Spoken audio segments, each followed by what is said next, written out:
gara fuulduratti nan yaala garuu wantan sirriitti itti amanu garuu yeroo dhiyootti akkan ishee boqochiisudha. Qabo gaaffii tokko si gaafachuu barbaadeen ture. Jaalallee qabda? Jaalallee? Maaliif na gaafatti? Jechuun waan biraa miti.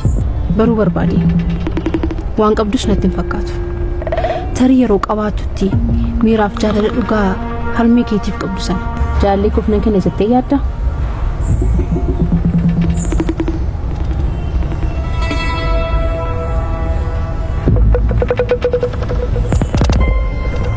Najila jaliste qabana jechuuf qabu ni qaba jaalallee qaba kanuma fi kanati na barbaadeef gaaffii akkasii lammata tunan gaafatu ta'e baay'ee natti tola.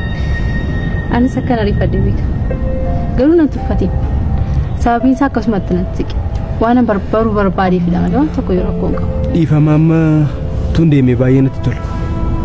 Xiqqoo waliin turu lakki deemutu narra jiraata. Anis luka